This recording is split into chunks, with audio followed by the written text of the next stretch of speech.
And now to one of the most contentious issues of the presidential election, the U.S. southern border. Thousands of migrants are heading to the U.S.-Mexico border before the November elections due to concerns that former President Donald Trump might permanently close it.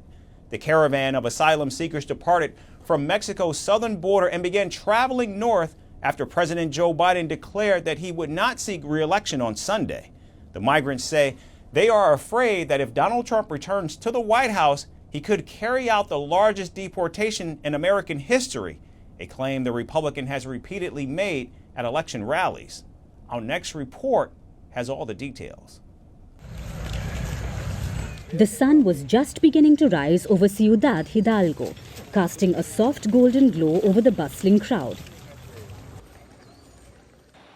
Thousands of people from around a dozen countries were gathering, their faces etched with a mixture of hope and anxiety. They were embarking on an arduous journey spanning thousands of kilometers to the US border, driven by dreams of a better life and the looming specter of political change. They believed a Donald Trump victory would end the hope of asylum seekers to enter the US legally, which the Biden administration had set up to control the flow of migrants.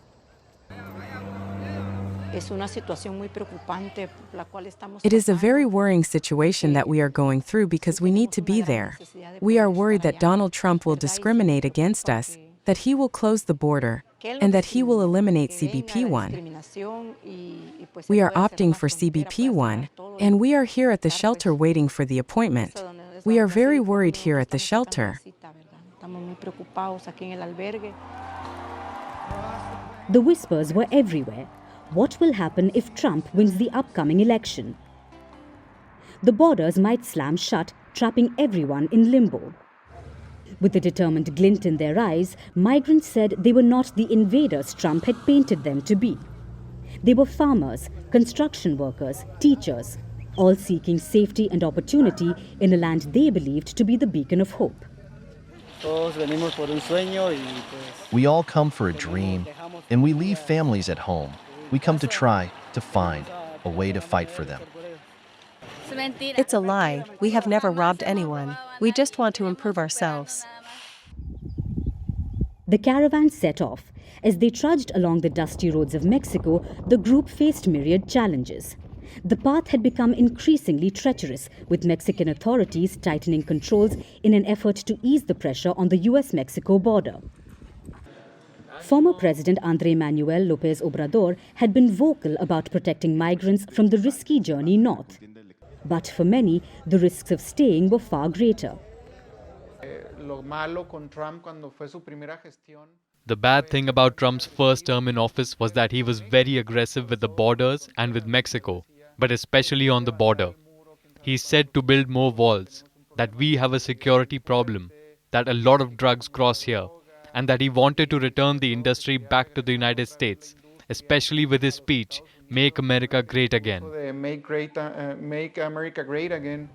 While most of them relied heavily on the CBP-1 app from US Customs and Border Protection, which allowed them to make appointments at border crossings, migrants explained this system was far from perfect. In June 2024 alone, around 41,800 appointments were made through the app, but more than double that number crossed illegally, unable to wait for their turn. The International Rescue Committee had warned of the dangers migrants face, particularly women and children who are vulnerable to abuse and exploitation. But despite the risks, the caravan pressed on, driven by an unyielding desire for a better life. Seeing it like this lowers our hope because with Joe Biden, we had guaranteed passage up there. We are people trying to find and support our family. With elections almost 4 months away, all eyes are now on Donald Trump and Kamala Harris. The fate of thousands of migrants lies in their hands, and as they continue their trek through the heart of Mexico, each mile brought them closer to the uncertain promise of a new beginning. Their hopes pinned on the chance that the door to their dreams would not close before they arrived.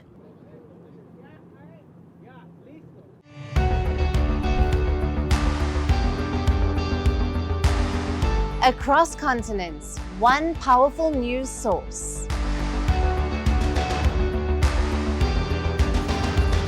bringing you diverse perspectives on the issues that matter.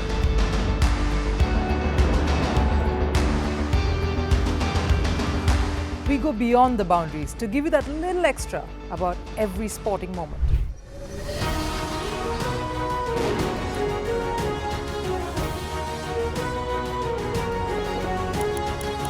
So thank you for making Firstpost 5 million strong. We're counting on your support, and you can trust us to bring you the news unfiltered and unvarnished.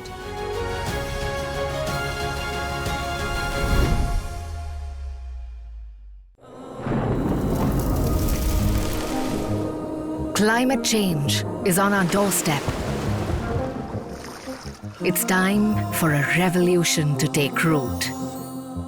And it starts with 1.4 billion Indians. It starts with one tree for humanity, one tree for Mother Earth, one tree for a future. Project One Tree, a News 18 network initiative.